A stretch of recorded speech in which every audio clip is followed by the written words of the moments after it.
ఓం శ్రీ వరలక్ష్మీదేవి అయిన నమస్తే. అందరికీ వరలక్ష్మీదేవి వ్రత శుభాకాంక్షలు. ఈ వీడియోలో మనం శ్రీ వరలక్ష్మి వ్రతకల్పం గురించి తెలుసుకుందాం. వరలక్ష్మి వ్రతం ఎలా ఆచరించాలి, సంపూర్ణ విధానం ఈ వీడియోలో ఇవ్వబడింది. రండి వ్రతం ఎలా ఆచరించాలో చూద్దాం. వ్రత ప్రాశస్త్యం మరియు కాలం. శ్రావణ మాసంలో పౌర్ణమి ముందు వచ్చే శుక్రవారం రోజున వరలక్ష్మి వ్రతాన్ని ఆచరించాలి. ఆ రోజున వీలు కాకపోతే తరువాత వచ్చే శుక్రవారాలలో కూడా ఈ వ్రతాన్ని చేయవచ్చు. శుక్రవారం రోజున జరుపుకునే వరలక్ష్మి వ్రతంతో ధన, కనక, వస్తు, వాహనాది సమృద్ధులు కలుగుతాయి. శ్రావణ శుక్రవార వ్రతాలు పాపాలు పోవడంతో పాటు లక్ష్మీ ప్రసన్నత కలిగిస్తాయి.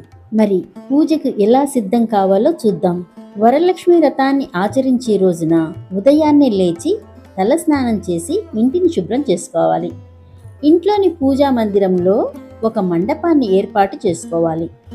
ఈ మండపం పైన బియ్యపు పిండితో ముగ్గు వేసి కలశం ఏర్పాటు చేసుకోవాలి.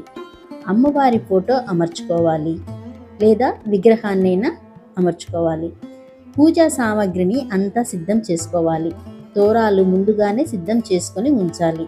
అక్షతలు, పసుపు గణపతిని సిద్ధం చేసుకొని ఉంచుకోవాలి. శ్రీ వరలక్ష్మి పూజకు ఏం కావాలో తగిన సామగ్రిని ముందుగానే సిద్ధం చేసి ఉంచుకోవాలి. శ్రీ వరలక్ష్మి పూజా సామగ్రి ఏంటంటే పసుపు 100 గ్రాములు, కుంకుమ 100 గ్రాములు, గంధం ఒక డబ్బా చిన్నది, విడిపూలు 1/2 కిలో, పూలమాలలు 6, తమలపాకులు 30, వక్కలు 100 గ్రాములు, ఖర్జూరాలు 50 గ్రాములు, అగరబత్తి 1 ప్యాకెట్, అలాగే కర్పూరము 50 గ్రాములు, చిల్లర పైసలు 30 రూపాయలు బిళ్ళలు, 1 తెల్ల టవలు, 2 రవిక గుడ్డలు, తగినన్ని మామిడి ఆకులు, 1 డజను అరటిపళ్ళు, ఇతర రకాల పండ్లు 5, అమ్మవారి ఫోటో 1, కలశము 1, కొబ్బరికాయలు 3, తెల్ల దారము లేదా నోము దారము లేదా పసుపు రాసిన కంకణం. తీయని ప్రసాదాలు వీలైతే 2 రకాలే అని ఏం లేదండి, మన ఓపిక, ఎన్ని రకాలైనా పెట్టచ్చు. కొద్దిగా పంచామృతం లేదా పాలు 100 మిల్లీలీటర్లు. ఇంకా కావలసిన ఇతర పాత్రలు దీపస్తంభాలు, గంట, హారతి ప్లేటు, స్పూను, ట్రేలు, నూనె, ఒత్తులు, అగ్గిపెట్టె, గ్లాసులు, గిన్నెలు ఇవన్నీ సిద్ధంగా పెట్టుకోవాలి. అలాగే 9 తోరాలు తయారు చేసుకొని పెట్టుకోవాలి. తోరం ఎలా తయారు చేయాలంటే తెల్లటి దారాన్ని 5 లేదా 9 పోగులు తీసుకొని దానికి పసుపు రాసుకోవాలి. ఆ దారానికి 5 లేదా 9 పూలు కట్టి ముడులు వేయాలి. అంటే 5 లేక 9 పోగుల దారాన్ని ఉపయోగించి 5 లేక 9 పూలతో 5 లేక 9 ముడులతో తోరాలు తయారు చేసుకోవాలి. వాటిని పీఠం వద్ద ఉంచి పుష్పాలు, పసుపు, కుంకుమ, అక్షతలు వేసి పూజించి ఉంచుకోవాలి. తరువాత సంపూర్ణ పూజాక్రమము మరియు మంత్రములు, కామ్య సంకల్పం, ప్రార్థన.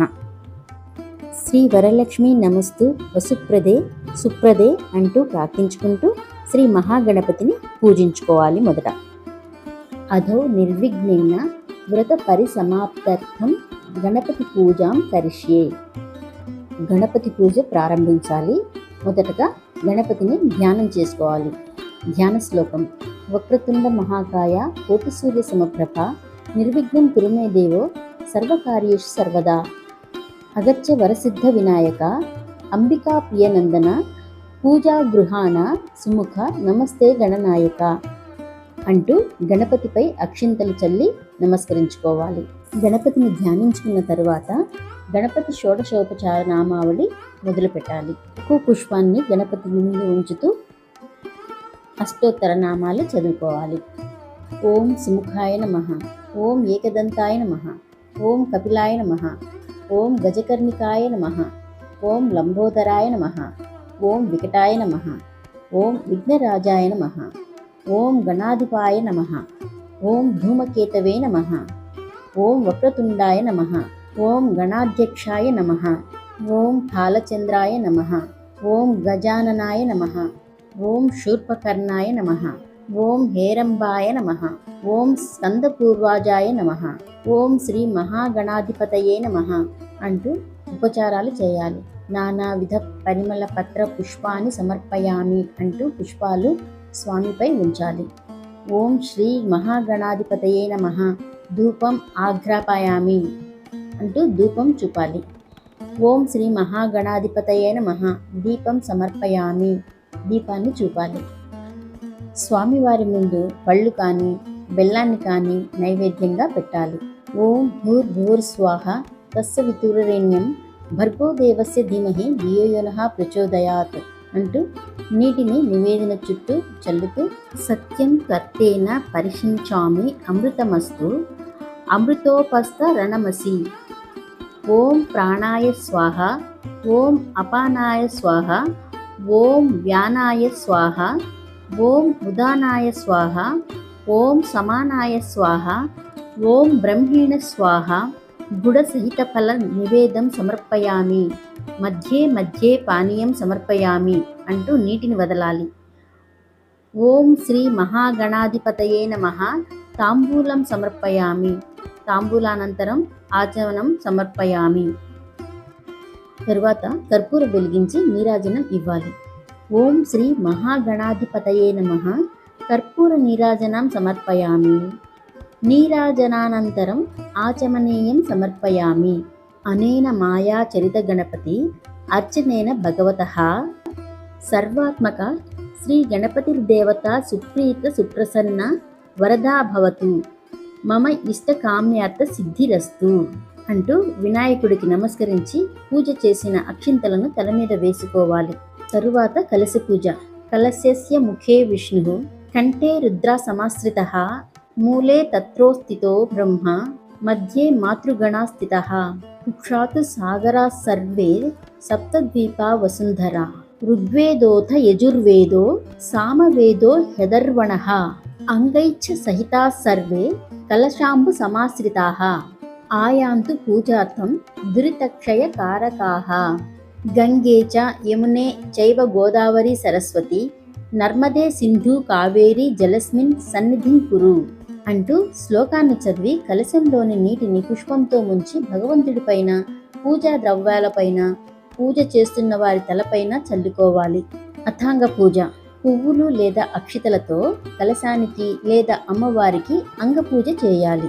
ఓం చంచలాయ నమః పాదౌ పూజయామి. ఓం చపలాయ నమః జానుని పూజయామి. ఓం పీతాంబరాయ నమః ఉరుం పూజయామి. ఓం కమలావాసిన్యై నమః కటిం పూజయామి. ఓం పద్మాలయాయ నమః నాభిం పూజయామి.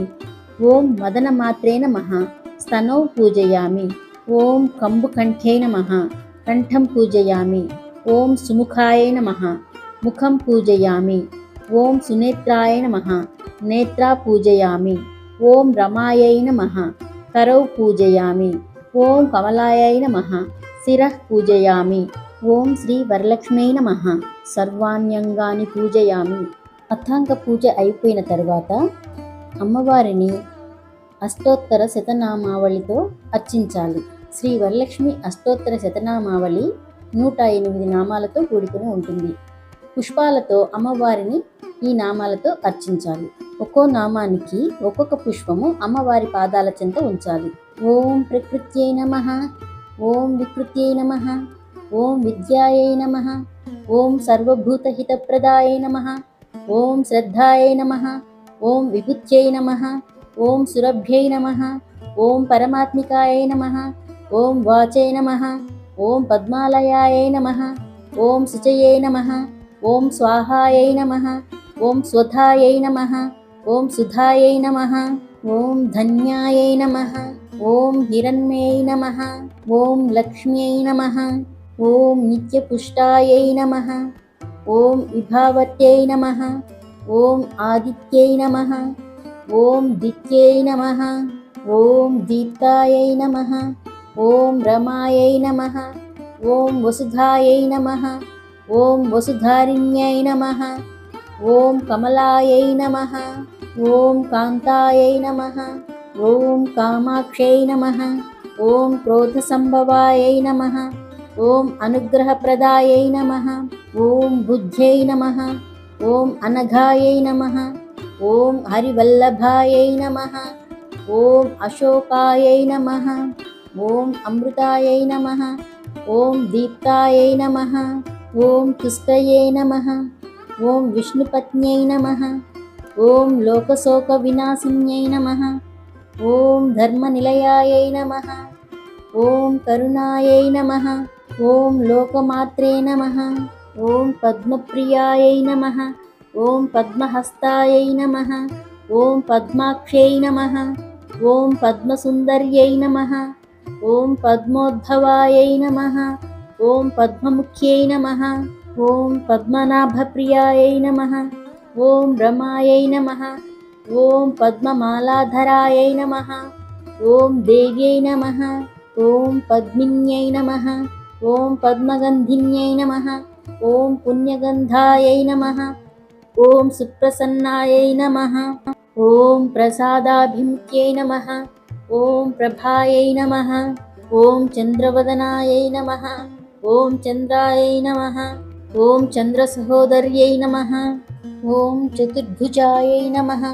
ఓం చంద్రరూపాయై నమః. ఓం ఇందిరాయై నమః. ఓం ఇందుశీతలాయై నమః. ఓం ఆహ్లాదజనన్యై నమః. ఓం పుష్టై నమః. ఓం శివాయై నమః. ఓం శివకర్త్యై నమః. ఓం సత్యై నమః. ఓం విమలాయై నమః. ఓం విశ్వజనన్యై నమః. ఓం దారిద్ర్యనాశిన్యై నమః. ఓం ప్రీతిపుష్కరిణ్యై నమః. ఓం శాంత్యై నమః. ఓం శుక్లమాలాంబరాయై నమః. ఓం శ్రియై నమః. ఓం భాస్కర్యై నమః. ఓం బిల్వనిలయాయై నమః. ఓం వరారోహాయై నమః. ఓం యశస్విన్యై నమః. ఓం వసుంధరాయై నమః. ఓం ఉదారాంగాయై నమః. ఓం హరిణ్యై నమః. ఓం హేమమాలిన్యై నమః. ఓం ధనధాన్యకర్త్యై నమః. ఓం సిద్ధయే నమః. ఓం స్త్రైణసౌమ్యాయై నమః. ఓం శుభప్రదాయై నమః. ఓం నృపవేషగతానందాయై నమః. ఓం వరలక్ష్మ్యై నమః. ఓం వసుప్రదాయై నమః. ఓం శుభాయై నమః. ఓం హిరణ్యప్రాకారాయై నమః. ఓం సముద్రతనయాయై నమః. ఓం జయాయై నమః. ఓం మంగళాదేవ్యై నమః. ఓం విష్ణువక్షస్థలస్థితాయై నమః. ఓం ప్రసన్నాలక్ష్మ్యై నమః. ఓం నారాయణ సమాశ్రితాయై నమః. ఓం దారిద్ర్యధ్వంసిన్యై నమః. ఓం సర్వోపద్రవవారిణ్యై నమః. ఓం నవదుర్గాయై నమః. ఓం మహాకాళ్యై నమః. ఓం బ్రహ్మ విష్ణు శివాత్మికాయై నమః. ఓం త్రికాలజ్ఞాన సంపన్నాయై నమః. ఓం భువనేశ్వరిణ్యై నమః. ఓం శ్రీ వరలక్ష్మీదేవ్యై నమః. శ్రీ వరలక్ష్మి అష్టోత్తర శతనామావళి పూజ తర్వాత తోర పూజ చేయాలి. తోర పూజకు తోరాన్ని అమ్మవారి వద్ద ఉంచి అక్షితలతో గ్రంథి పూజ చేయాలి. ఓం కమలాయై నమః. ప్రథమ గ్రంథిం పూజయామి. ఓం రమాయై నమః. ద్వితీయ గ్రంథిం పూజయామి. ఓం లోకమాత్రే నమః. తృతీయ గ్రంథిం పూజయామి. ఓం విశ్వజనన్యై నమః. చతుర్థ గ్రంథిం పూజయామి. ఓం మహాలక్ష్మై నమః. పంచమ గ్రంథిం పూజయామి. ఓం క్షీరాబ్దితనయాయ నమః. షష్టమ గ్రంథిం పూజయామి. ఓం విశ్వసాక్షిణ్యై నమః. సప్తమ గ్రంథిం పూజయామి. ఓం చంద్రసహోదర్యై నమః. అష్టమ గ్రంథిం పూజయామి. ఓం శ్రీ వరలక్ష్మై నమః. నవమ గ్రంథిం పూజయామి. తోర పూజ తర్వాత తోర ధారణ మంత్రం చదువుతూ తోరాన్ని కుడి చేతికి కట్టుకోవాలి. బధ్నామి దక్షిణే హస్తే నవసూత్రం శుభప్రదం పుత్ర పౌత్రాత్మి వృద్ధించ మమ సౌభాగ్యం దేహిమే రమే. తోరం చేతికి కట్టుకుని అమ్మవారికి నమస్కరించుకోవాలి. ఇప్పుడు శ్రీ వరలక్ష్మి వ్రత కథ ఏంటో చూద్దాం. సూత మహాముని శౌనకాది మహర్షులను ఉద్దేశించి ఇలా చెప్పారు. మునులారా, స్త్రీలకు సౌభాగ్యదాయకమైన వ్రతమును ఒక దానిని పరమశివుడు పార్వతికి చెప్పాడు. లోకోపకారం కోరి ఆ వ్రతాన్ని గురించి మీకు తెలియచేస్తాను, శ్రద్ధగా వినండి అంటూ చెప్పసాగాడు. పరమేశ్వరుడు ఒకనాడు తన భస్మ సింహాసనంపై కూర్చొని ఉండగా నారద మహర్షి, ఇంద్రాది దిక్పాలకులు స్తుతి స్తోత్రములతో పరమశివుణ్ణి కీర్తిస్తూ ఉన్నారు. ఆ మహత్తర ఆనంద సమయంలో పార్వతీదేవి పరమేశ్వరుని ఉద్దేశించి, నాథ, స్త్రీలు సర్వసౌఖ్యములు పొంది పుత్ర పౌత్రాభివృద్ధిగా తరించుటకు తగిన వ్రతం ఒకదానిని చెప్పండి అని అడిగింది. అందుకు త్రినేత్రుడు, దేవి, నీవు కోరిన విధంగా స్త్రీలకు సకల శుభాలు కలిగించే వ్రతం ఒకటి ఉన్నది. అది వరలక్ష్మి వ్రతం. దానిని శ్రావణ మాసంలో 2వ శుక్రవారం నాడు ఆచరించాలి అని చెప్పాడు. అప్పుడు పార్వతీదేవి, దేవా, ఈ వరలక్ష్మి వ్రతాన్ని ఆది దేవతలు ఎవరు చేశారు? ఈ వ్రతాన్ని ఎలా చేయాలో వివరంగా చెప్పండి అని కోరింది. పరమేశ్వరుడు ఇలా చెప్పసాగాడు. పూర్వకాలంలో మగధ దేశంలో కుండినము అనే పట్టణం ఒకటి ఉండేది. ఆ పట్టణం బంగారు కుడ్యములతో రమణీయంగా ఉండేది. ఆ పట్టణంలో చారుమతి అనే ఒక బ్రాహ్మణ స్త్రీ ఉండేది. ఆమె సుగుణవతి, వినయ విధేయతలు, భక్తి గౌరవాలు గల యోగ్యురాలు. ప్రతిరోజు ప్రాతకాలానే నిద్రలేచి భర్త పాదాలకు నమస్కరించుకుని గృహకృత్యాలు పూర్తి చేసుకుని అత్తమామలను సేవించుకుని మితంగా సంభాషిస్తూ జీవిస్తూ ఉండేది. వరలక్ష్మి వ్రతానికి ఆది దేవత అయిన వరలక్ష్మీదేవి ఒకనాటి రాత్రి సమయంలో చారుమతికి కలలో సాక్షాత్కరించింది. ఓ చారుమతి, ఈ శ్రావణ పౌర్ణమి నాటికి ముందు వచ్చే శుక్రవారం నాడు నన్ను పూజించు. నీవు కోరిన వరాలు కానుకలను ఇస్తాను అని చెప్పి అంతర్ధానమైనది. అప్పుడు చారుమతి సంతోషించి, హే జనని, నీ కృపా కటాక్షములు కలిగిన వారు ధన్యులు. వారు సంపన్నులుగా, విద్వాంసులుగా మన్ననలు పొందుతారు. ఓ పావని, నా పూర్వజన్మ సుకృతం వల్ల నీ దర్శనం నాకు కలిగింది అని వరలక్ష్మీదేవిని స్తుతించింది. అంతలోనే చారుమతి నిద్ర మేల్కొనిసేసి అదంతా కలగా గుర్తించి తన కలను భర్తకు, అత్తమామలకు తెలియజేసింది. వారు చాలా సంతోషించి చారుమతిని వరలక్ష్మి వ్రతాన్ని చేసుకోమని చెప్పారు. ఊరిలోని వనితలు కూడా చారుమతి కలను గురించి విని శ్రావణ శుక్రవారం కోసం ఎదురు చూడసాగారు. శ్రావణ శుక్రవారం రోజున పట్టణంలోని స్త్రీలందరూ ఉదయాన్నే లేచి తలారా స్నానం చేసి పట్టు వస్త్రాలు ధరించి చారుమతి గృహానికి చేరుకున్నారు. చారుమతి తన గృహంలో మండపం ఏర్పాటు చేసి బియ్యం పోసి పంచపల్లవాలైన రావి, జువ్వి, మర్రి, మామిడి, ఉత్తరేణి మొదలైన ఆకులతో కలశం ఏర్పాటు చేసింది. సర్వమంగళ మాంగళ్యే శివే సర్వార్థ సాధికే శరణ్యే త్రయంబకే దేవి నారాయణి నమోస్తుతే అంటూ అమ్మవారిని ఆహ్వానించి ప్రతిష్ఠించింది. అమ్మవారిని షోడశోపచారాలతో పూజించారు. భక్ష్య భోజ్యాలను నివేదించారు. 9 పోగుల తోరాన్ని చేతికి కట్టుకున్నారు. ప్రదక్షిణ నమస్కారాలు చేశారు.